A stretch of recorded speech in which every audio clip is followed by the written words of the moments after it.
Hey guys, I'm going to finish the section 2.4 today. So this is your lecture for Wednesday. It's just integration of exponential functions. We discussed most of that earlier. Okay, well, we didn't discuss any of that. We discussed exponential functions and their derivations earlier. This is the exact opposite. So the idea is the opposite of what we talked about last time. Integral of u of x d of x is equal to e of x plus c. Okay. Similarly, we can extend that e of u du is equal to e of u plus c.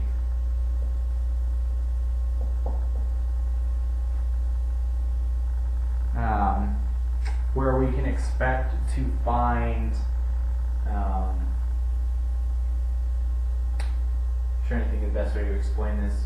You can expect to find, well, I'm going to go through an example. So I'll show you what I'm like trying to formulate in my head. So in the first example, we have e to the 3x plus 1 integrated. Can you guys read that well? Okay, good. Well, it's okay anyway. So, yeah, let's evaluate that. So, what can we expect to see? Well, we know that if we derived, we'd need a 3. So, let's say we got a 1 over 3, 1 over 3 e to the 3x plus 1, because that's what we would expect. We know that by power rule, we have to include this, right? So that's kind of what I was trying to say. You need to remember the power rule, and sometimes that can get really complicated when you don't have what you need in a more complicated equation. So this isn't that bad. So in this case, all we get is 1 over 3 e to the 3x plus 1. So that's pretty straightforward. And similarly, if we had the 3 in front, it would just be e to the 3x plus 1. So we get a term from the u. So let's do something a little more complicated now. But this one's pretty straightforward. Okay, that's the opposite of what we talked about last time. Now, if we have a term, or let's do example 8, 5x e to the 5x e to the minus x squared. Evaluating that, we would get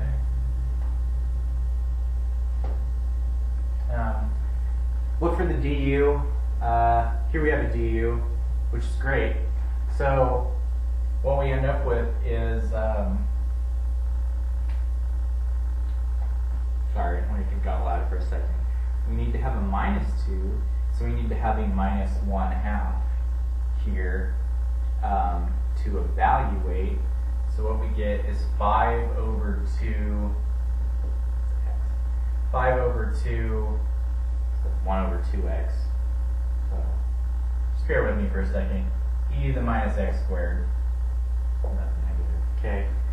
So let's think about it in the derivative approach, because that's always the easiest.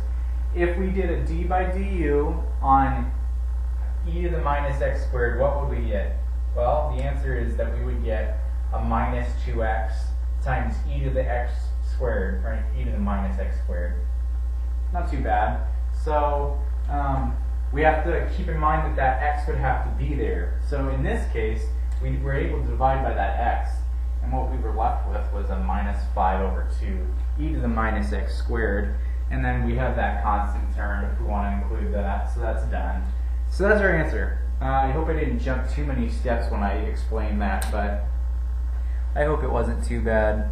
Sorry about the screen. I know it's not the easiest to see, but fortunately you can rewind. So if you can't see it exactly, you can go back. which I know isn't that easy when I like draw really small. So bear with me on that. Again, you can ask questions on Facebook if you need to know some stuff. I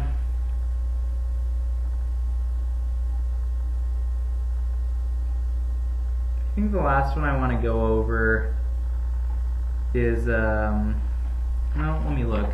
They have more complicated ones. No, not currently, so that's nice. They're trying to keep it a little easier for you. I don't know if they're necessarily going to do that in the book.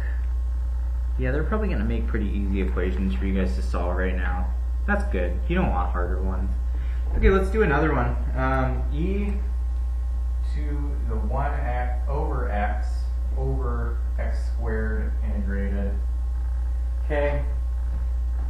Fortunately, we already have the x squared. What is it that we're missing? Well, nothing right now. So we can just simply say, okay, x squared will disappear because we're looking for that d by du term. And that's the bottom in this case. So d by du of just, okay, this is the way I would suggest solving it. Look for the e term. So here we have a u of 1 over x. That's here. Okay, so look for the u term. And then look for the d by du term. Okay, what is d by du of 1 over x? Well, it's 1 over x squared. Okay, we're done. That's minus, right? Yeah. So, okay, so that is what you would do. So we're looking for this. Well, we don't have exactly that, but we do have the 1 over x squared. So now we can apply this minus 1, and what we'll have is minus e to the 1 over x. And we're done. That's it. That's the answer. Okay? And then obviously plus c. I always forget that. Sometimes it's hard to remember because it's not necessarily very useful until you hit differential equations. But it is important, so don't forget it like I did. Last one I'm going to do for now is sine of x e to the cosine of x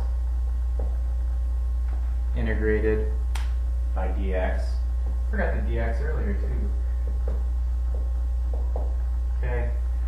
So again, what's u? U is equal to cosine of x.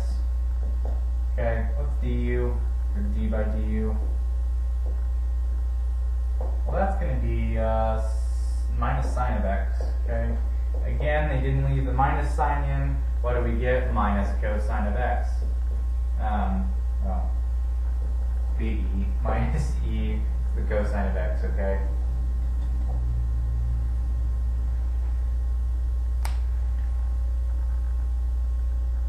That's our answer. Plus c. Big old c. Okay. So that's it. The last little problems deal with evaluating the definite integrals, so I wouldn't be terribly worried about that. Obviously, you need to know how to do it, but since we did all the indefinite integrals, all it is plugging in. It's plug and chug. So that's it for now. So that's the other part of this section. I wanted to go a little, I wanted to take it easy so you guys could go through this the whole week. So that's it for now. Okay, thanks guys.